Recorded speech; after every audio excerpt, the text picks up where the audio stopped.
tuh ya memang referensi gambarnya tuh yang gambar sendiri, bukan gambar dari PNG sumber-sumber lain gitu loh. Jadi mereka lebih senang kalau referensi gambarnya memang dari hasil mahakarya kita sendiri lah gitu.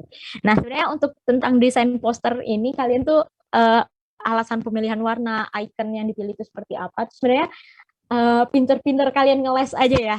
Jadi kalau kalian ingat tadi poster yang sayangi tadi, itu kan pemilihan warna backgroundnya tuh ungu. Sebenarnya kita tuh ungu milihnya tuh random aja karena kayak ada udah ungu, kayaknya ungu warna yang mencolok buat orang-orang ngelihat. Tapi taunya warna itu dipertanyakan waktu kita sesi diskusi itu sama jurinya. Kayak ditanya, kenapa alasan kalian memilih background warna ungu?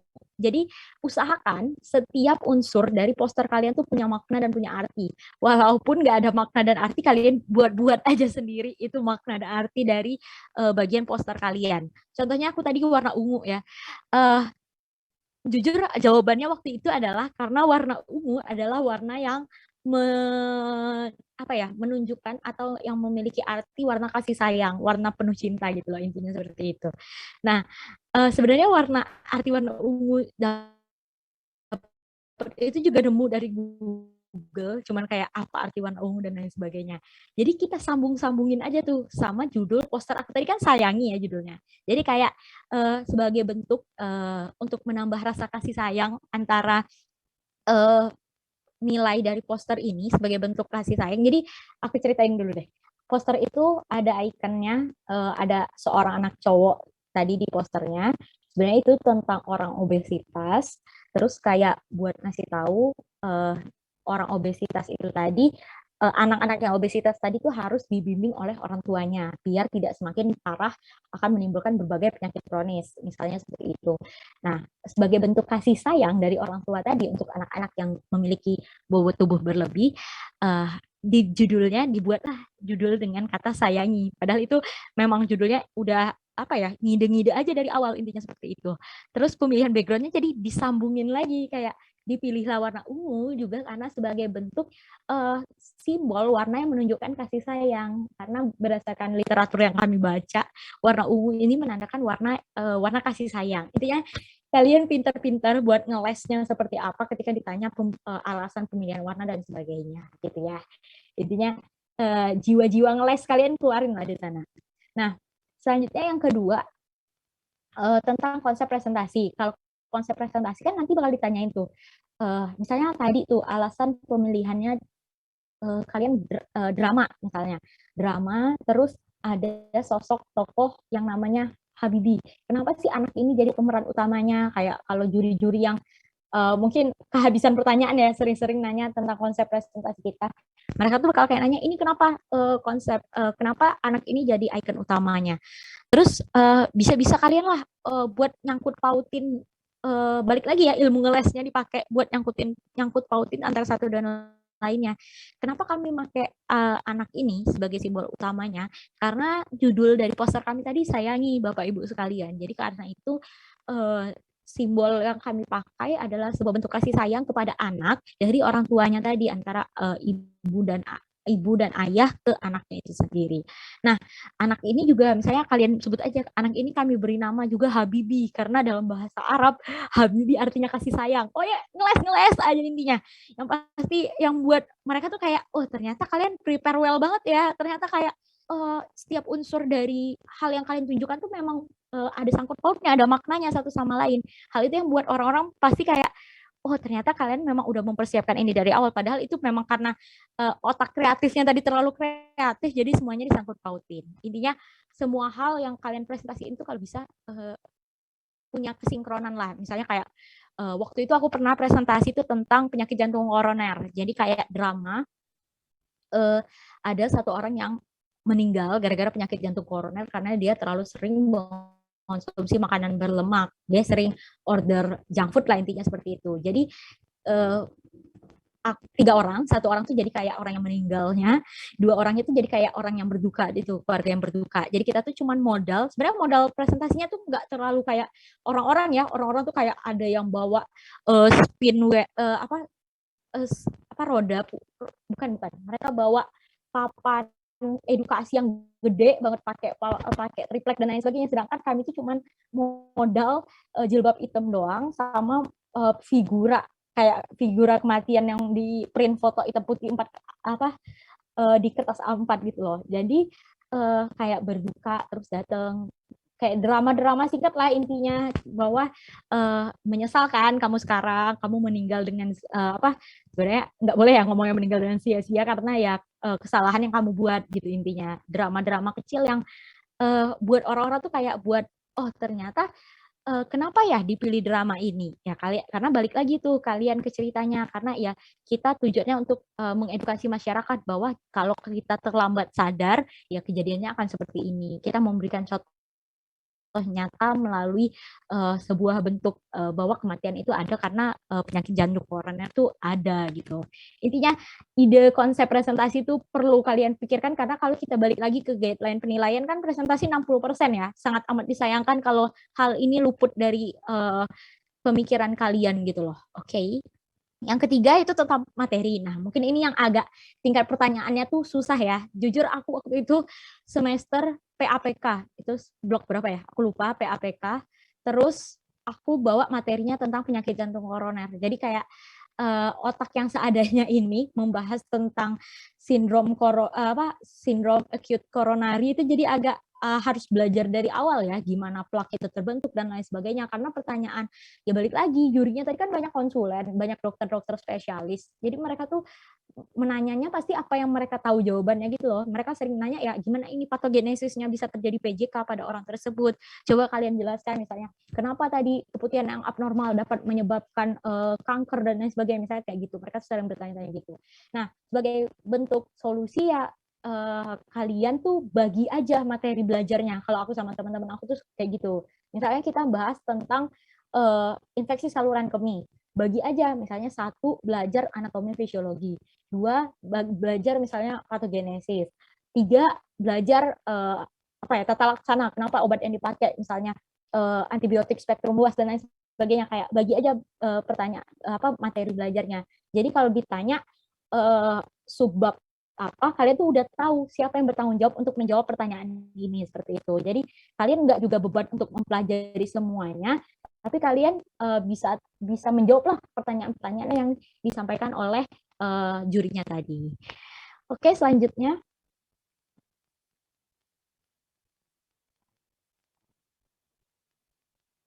Nah, mungkin itu aja dari aku presentasi ngobrol barengnya ya, ibaratnya sharing-sharing tentang poster publik yang pernah aku jalanin.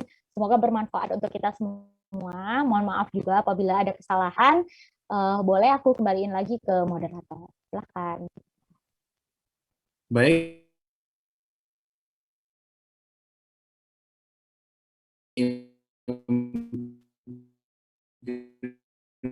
kemudian untuk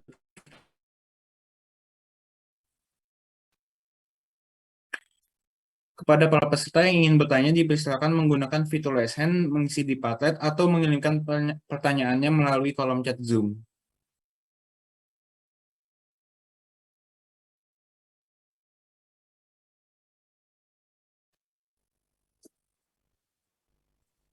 Boleh kali terserah kalian mau nanya apa kayak Kak kira-kira yang kreatif tuh dari universitas mana kira-kira yang saingan berat kira-kira anak-anak univ mana atau kalau lomba anak-anak univ mana yang ganteng-ganteng atau pertanyaan-pertanyaan lain yang pengen kalian tanyakan terkait poster publik ataupun terlepas dari itu boleh silakan diaturkan kita sans Nah, aja guys, ya. jangan malu-malu guys, lumayan nih kesempatannya.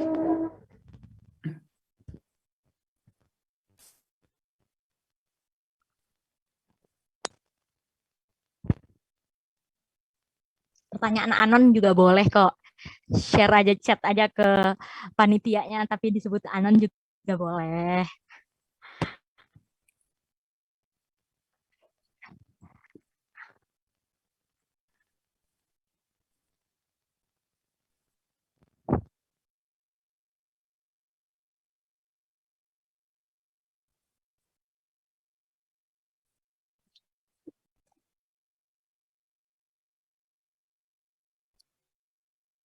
Baik tuh Kak, udah ada pertanyaannya tuh. Untuk poster ini lebih baik banyakkan gambar kecil-kecil atau satu gambar yang besar Kak? Baik, kepada Kak Anissa, boleh dijawabnya Kak? Terima kasih atas pertanyaannya. Jadi sebenarnya untuk poster ini aku jujur balik lagi ke tes masing-masing ya. Tapi kalau dari aku lebih setuju ada satu gambar yang besar tapi penuh makna dibanding eh, banyak yang kecil-kecil tapi nggak penuh makna gitu loh. Kayak yang bahagia tadi. Aku lebih seneng poster yang sayangi yang ada cowok tadi dibanding poster yang bahagia tadi. Bahagia tadi kan terlalu banyak icon kecil-kecil tapi kita nggak tahu nih spot yang dituju tuh pengen difokuskan tuh yang mana. Lebih baik kita punya satu gambar besar, ada orang dengan obesitas. Judul ini juga untuk bahwa kita untuk mencegah obesitas. Jadi aku lebih setuju ada satu gambar besar tapi penuh makna.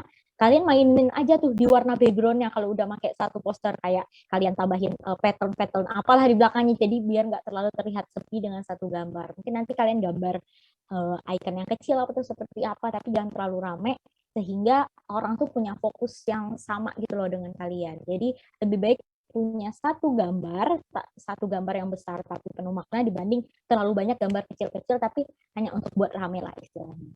Semoga menjawab ya. Baik Kak, untuk pertanyaan selanjutnya, biasanya berapa lama pengerjaan Kakak untuk poster publik? Nah, kalau aku langsung jawab ya. Kalau untuk poster publik ini sebenarnya aku waktu yang aku habiskan sesuai aku tahu lombanya kapan, terus deadline-nya kapan, terus itu lagi blok apa. Kalian lagi blok apa nih sekarang? Lagi sibuk blok berapa? Blok apa ya kalian sekarang? Blok 8 Kak. Blok 8. Jadi nggak terlalu sibuk ya. Blok 8 laprak banyak ya. Nah, karena kalau sibuk, kalau lagi blok yang nggak terlalu hektik, 8 biokim ya? Aku lupa. Blok apa? Bukan Kak, bahas citologi masalah atau mikrobiologi. Oh, nah karena berarti banyak laporan praktikum ya. Karena banyaknya laporan praktikum yang menghabiskan waktu, biasanya aku eh, waktu pengerjaannya kalau aku tahu minimal seminggu lah. Karena aku biasanya sama teman-teman aku tuh 1 jam dalam sehari pengerjaannya. Itu dimulai dari memang nyari awal ya, diskusi dari awal kayak pengen temanya apa, pengen judulnya apa, materi penyakit yang dibawa apa, pemilihan gambarnya apa, presentasinya tuh apa. Biasanya aku seminggu, tapi seminggu tuh bukan ditumpuk dalam 1 hari. Seminggu tuh setiap hari ada progresnya. Setiap hari tuh 1 jam lah kita diskusi pengen materinya tuh seperti apa. Nggak ditumpuk dalam 1 hari gitu loh. Jadi uh, minimal biasanya tuh seminggu tuh paling cepat. Tapi kalau punya waktu lebih banyak, biasanya hasilnya juga bakal lebih bagus ya, karena yang mepet-mepet biasanya agak ala kadarnya dibandingkan yang kita persiapkan. Jadi mungkin aku itu sih seminggu lah, sesuai kalian mungkin sama tim kalian orangnya memang berprogres seperti apa. Semoga menjawab. Baik, terima kasih Kak atas jawabannya. Selanjutnya, izin tanya Kak, untuk kuesionernya, itu apakah memang harus ada untuk presentasi atau untuk nilai tambahnya aja ya Kak? Oke, aku izin menjawab ya. Sebenarnya untuk kuesioner itu tuh nggak wajib. Itu tuh salah satu metode yang aku pilih untuk presentasi gitu loh, menggunakan kuesioner. Karena kenapa aku menggunakan kuesioner? Karena waktu itu tuh aku tuh takut kalau presentasi oral itu membosankan. Jadi sok-sokan pakai kuesioner biar apa ya? Biar orang-orang tuh lebih kayak oh ternyata memang masyarakat tuh banyak yang belum tahu, terlihat dari datanya seperti ini, seperti itu, seperti ini misalnya. Jadi kuesioner itu digunakan memang sebagai salah satu apa ya media aku untuk presentasi aja. Aku pernah kok presentasi nggak pakai kuesioner, cuman drama doang, terus nanti sisanya edukasi, jingle dan lain sebagainya selesai. Nggak harus, kalian nggak dituntut harus pakai kuesioner dan lain sebagainya kok gitu. Banyak kok media lain yang bisa kalian gunakan untuk presentasinya tadi. Semoga menjawab ya. Kalau harus ada datanya sebenarnya maksudnya datanya data ilmiah ya atau data yang seperti apa. Kalau data yang orang yang menjawab mungkin kalian tampilin aja Google Form kalian ngisi seperti itu. Karena aku awalnya memang pengen tujuannya buat nampilin Google Form-nya doang.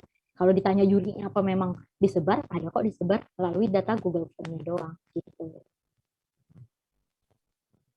Baik, untuk pertanyaan selanjutnya, izin bertanya Kak, dalam presentasi kalau misalnya kita pilih drama acting gitu, apakah bakalan tetap memakai PPT lagi atau bebas ya Kak? Nah, sebenarnya untuk kalau drama acting sebenarnya nggak harus. Balik lagi ya, presentasi itu nggak ada ketuntutan kalian tuh harus 5 menit awal kalian acting, 5 menit terakhir kalian presentasi oral. Nggak ada tuntutan seperti itu pembagian rundownnya. Itu semua dikembalikan ke kalian, tapi intinya presentasi itu untuk mengedukasi publik. Gimana caranya terserah kalian, pengen caranya seperti apa. Tapi kalau kalian pengen tuh 10 menitnya pengen drama acting doang, ya bisa, boleh. Tapi kalian selipin aja caranya, misalnya drama acting tuh ibu dan anak, misalnya anaknya kurang ASI lah ibaratnya seperti apa, terus anak ibunya tadi bawa anaknya ke dokter. Nah, di sana kalian edukasinya aja. Nanti ada yang jadi dokternya bilang kayak, iya ibu, ASI itu sangat penting untuk anak-anak karena ASI diberikan di 2 tahun awal sebagai bentuk bla bla bla. Nah, di situ edukasinya. Jadi kalian nggak harus bentuk tekstual ada oralnya seperti apa, tapi intinya ada bentuk tekstual PPT-nya seperti apa, tapi intinya ada kalimat edukasi yang kalian berikan. Jadi nggak ada tuntutan pembagian segmen waktu dalam 10 menit presentasi itu seperti apa. Yang penting adalah kalian tahu aja edukasi yang ingin kalian sampaikan itu seperti apa. Jadi orang-orang ngeh gitu loh sama presentasi kalian. Oke? Okay? Baik, terima kasih Kak. Untuk pertanyaan selanjutnya, Kak, pas buat poster bareng teman, Kakak pernah nggak kayak sebenarnya kurang cocok sama pendapat teman Kakak ini, tapi bingung cara menyampaikannya. Menurut Kakak sebaiknya gimana ya Kak di kondisi seperti itu? Terima kasih Kak Ica. Oke, terima kasih juga atas pertanyaannya. Nah, di sini aku ngomong tadi kita lomba poster tuh sebenarnya timnya ada dua ya. Enakan kita sama-sama general, bukan teman-teman dari satu lingkup pertemanan, atau memang teman-teman dari satu lingkup permainan kita lah intinya. Kalau kita sama satu lingkup permainan kita kan pasti enak ya menyampaikan materinya kayak uh, misalnya nih misalnya siapa ya, si Farel ngomong kayaknya bagusnya warna ungu aja nggak sih, warna ungu muda. Terus aku kayaknya warna hijau aja lebih bagus nggak sih. Nah, kalian cobain aja, kalau cara aku ya, cobain hijau itu seperti apa, pink itu seperti apa, terus kalian tanya deh, random ke orang-orang sekitar kalian. Kayak kalian nanyain lagi nih ke siapa ya, misalnya ke Vanessa tadi, misalnya kalian tanya ke Vanessa, Vanessa kamu lebih senang yang hijau atau yang pink ya? Misalnya Vanessa jawab hijau, terus kalian nanya lagi nih ke siapa, misalnya ke Nelson, Nelson kamu lebih senang warna apa? Kamu lebih senang yang A atau yang B ya? Terus Nelson jawab yang A. Jadi kayak dari survei survei teman-teman kalian tuh kayak udah tahu kan perbedaan pendapat itu yang bagusnya tuh yang mana. Jadi kayak orang yang menyampaikan pendapat tadi tuh lebih menerimalah pendapat kalian karena memang mungkin taste dia nggak sama sama orang sekitar ya, karena ada buktinya. Tadi buktinya orang-orang teman-teman yang berdasarkan hasil survei tadi lebih setuju kayak lebih bagusan itu. Nah, cara menyampaikannya kalau dari lingkup satu pertemanan pasti lebih enak, yang kayak ya lebih bagus yang ini kan kata orang-orang. Jadi kayak ngomongnya enak, mudah. Mungkin kalau dari satu lingkup pertemanan yang jadi agak canggung ya menyampaikannya seperti apa. Tapi intinya jangan kalian menyampaikan pendapat itu dari satu sisi kalian sendiri. Kalian cari orang lain yang mungkin tadilah kalian survei, misalnya kalian udah nanya nih ke Farel, terus jawab aja, ini aku udah nanya nih, misalnya ini ngobrol sama Vanessa tadi ya, aku sama Vanessa beda pendapat. Aku udah nanya sama Farel sama Nelson, terus Farel dan Nelson lebih setuju pendapat aku. Jadi pas ngomong ke Vanessa-nya enak. Kayak, ini loh Vanessa, aku udah nanya Farel sama Nelson sama beberapa teman lain, mereka lebih seneng ini. Alasan dari sudut pandang misalnya, Farel ngomongnya kayak gini loh, Nelson ngomongnya kayak gini. Jadi lebih ada apa ya, sumber lain yang menguatkan pendapat kalian, jangan cuman sendiri. Jadi kayak agak crash ya antara satu kelompok cuman gara-gara perbedaan pendapat. Intinya kalau kalian udah satu teman main tuh pasti enak deh mengungkapin pendapatnya. Mungkin yang agak gak enak kalau bukan sama-sama orang baru lah, sama-sama nyari tim. Ya tapi intinya tadi balik lagi ke kalau aku bilang tips and trick membuat tim post-book ya, jangan egois. Sama-sama kita tuh pengen punya niat yang baik ya, tapi mungkin nilai seni siapa aja nih yang kira-kira lebih masuk untuk poster yang kita punya dibandingkan orang lain. Jadi jangan egois, mungkin cari solusi lain yang bisa menguatkan pendapat kalian. Mungkin itu membantu kamu yang sedang bingung. Baik Kak, untuk pertanyaan selanjutnya, izin bertanya Kak, tadi kan terdapat QR Code yang mengarah pada referensi Kak. Referensi tersebut merupakan referensi ilmiah atau referensi untuk masyarakat awam Kak? Sebenarnya referensinya tuh referensi lebih ke referensi di mana kalian mencari bahannya gitu loh. Misalnya kalian nyari ISK, sumber ISK dari mana? Infeksi saluran kemih tadi, kalian sumber sumber poster kalian tuh dari mana banyaknya? Misalnya dari NCBI, kalian masukin aja artikel NCBI-nya. Mungkin ada orang yang pengen membaca lebih seperti apa. Kalau kalian ngambilnya dari PubD, masukin aja PubD-nya ke dalam sana. Intinya seperti itu. Jadi kalau ditanya referensinya untuk ilmiah atau masyarakat atau untuk masyarakat awam, sebenarnya itu referensi yang lebih bukan referensi untuk bacaan ya, tapi referensi kevaliditasan bahwa apa ya, pengetahuan yang kalian masukkan ke poster tuh memang valid gitu loh. Jadi aku sebenarnya ini lebih ke ilmiah ya jadinya untuk orang-orang yang membaca. Tapi ke level awamnya tuh hanya dalam bentuk poster publik yang kalian unggah lah gitu intinya. Mungkin referensi yang dimaksud dalam hal ini adalah referensi dari mana kalian mengambil bahan-bahan dari konten poster publik kalian. Seperti itu. Baik, terima kasih Kak. Untuk pertanyaan selanjutnya, izin bertanya Kak, untuk elemen-elemen yang digunakan dalam posternya itu biasanya kalau untuk lomba boleh langsung ngambil dari aplikasi, misalnya dari Canva atau ngambil dari Google gitu Kak, atau malah bikin sendiri Kak? Kalau misalnya langsung ngambil aja nanti kena copyright nggak Kak? Nah, oke. Aku langsung jawab ya. Aku beberapa kali lomba sebenarnya ada ngambil kok langsung dari Canva. Kalau kalian lihat yang bahagia tadi rata-rata itu ngambil dari Canva.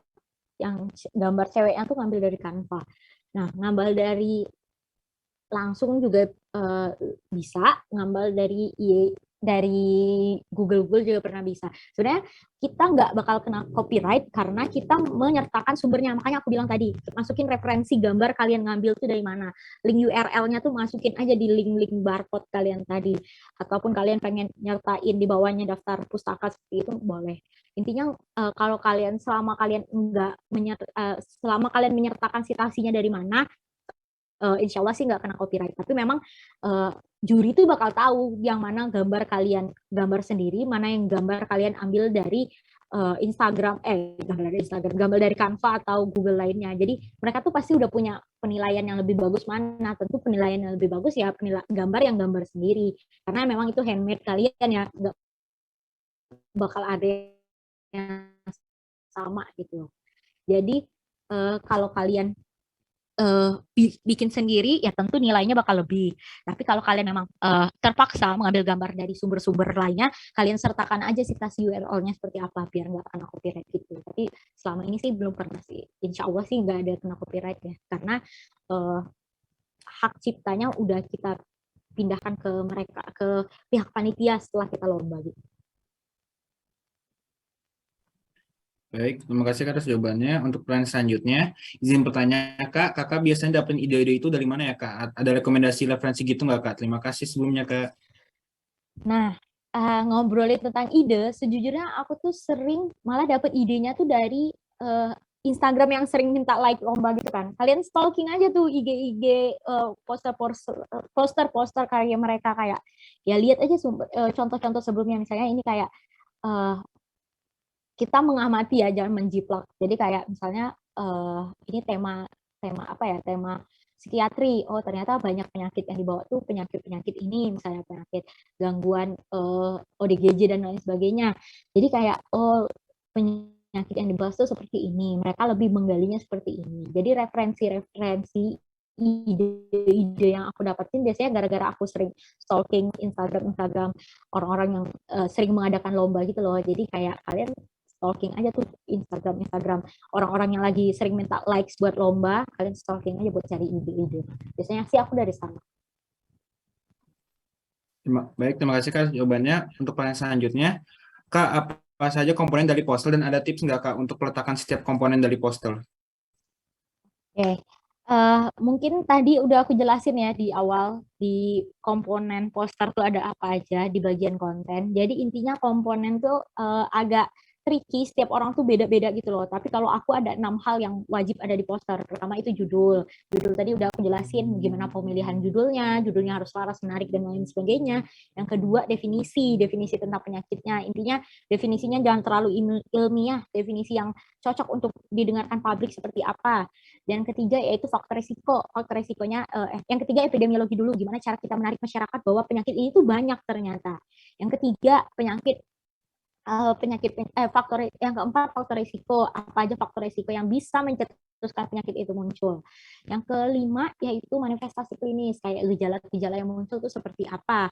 Dan yang terakhir itu tata laksana. Mungkin tata laksananya jangan kayak yang obat-obat harus diresepkan ya, jangan kayak gitu, tapi mungkin non farmakologi yang bisa dilakukan oleh masyarakat itu seperti apa sebelum mereka datang ke konsultasi ke tenaga medis yang lebih ahli. Jadi menurut aku 6 komponen itu yang setidaknya wajib ada dalam sebuah poster itu.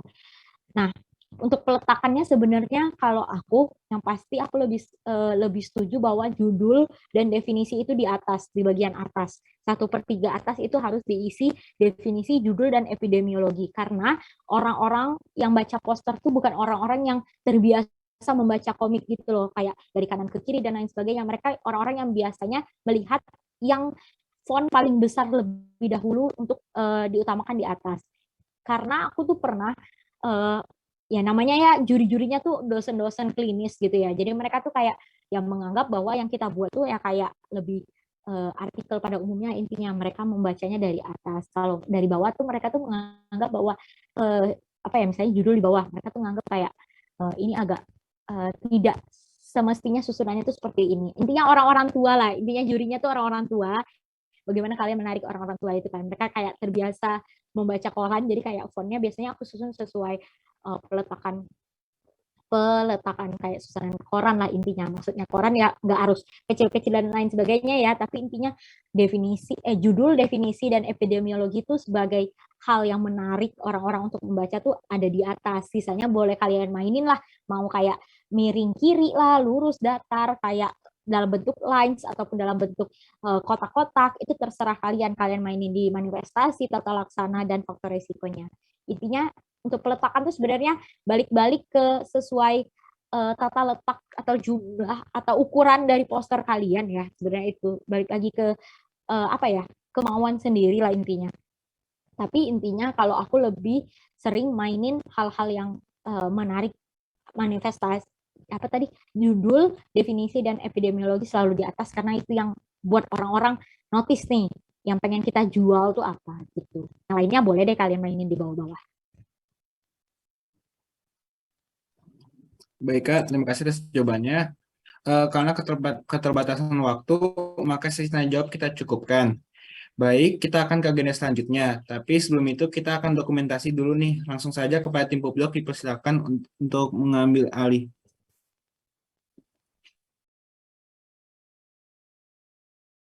Teman-teman dimohon untuk on cam ya, soalnya mau dokumentasi terlebih dahulu.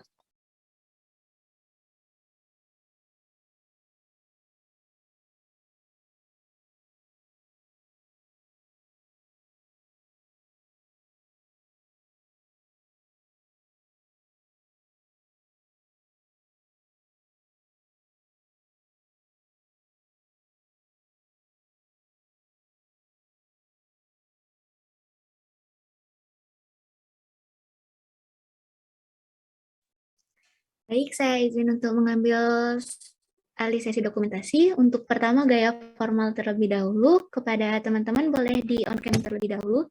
Untuk yang belum bisa mengaktifkan kamera, boleh dikirim reaction-nya. Oke, baik. Yang pertama ada gaya formal terlebih dahulu. Saya mulai. 1, 2, 3. Baik, selanjutnya gaya apex neuron. Mungkin boleh Mariska dipraktekkan, Mar. Ya, jadi teman-teman boleh ya gaya apex neuron. Gimana kemarin ya, aku lupa. Begini ya. Recording Gimana stop. aku juga lupa. Gini, Mar. Gini ya. Nah, ya gini. Ini API, ini N neuron. APX neuron. Ya gitu, Kak. Bener, Kak. Agak ribet ya, teman-teman ya. Boleh dicoba dulu APX neuron ya, guys. Salah bib. Udah foto kita semua pada carpal tunnel syndrome ya, karena pergerakan kita. Maaf ya, Kak. Soalnya ini yang paling mantep nih, Kak. Oke, baik. Aku izin mengambil dokumentasi. 1, 2, 3. Baik, selanjutnya ada gaya FKIA. Kayak gini, Kak.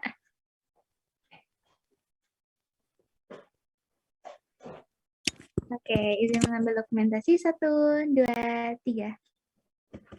Dan terakhir ada gaya Amsa Unsri.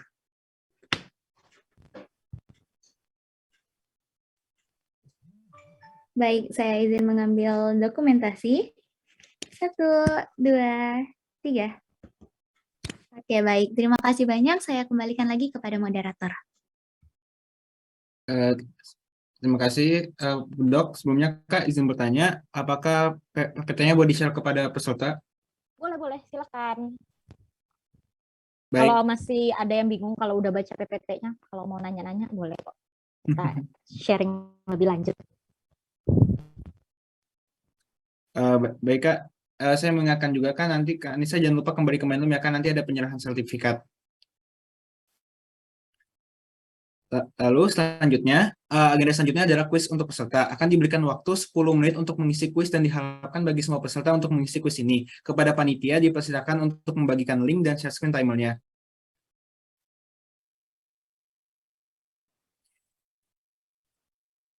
Baik, waktu pengerjaan kuis dimulai dari sekarang.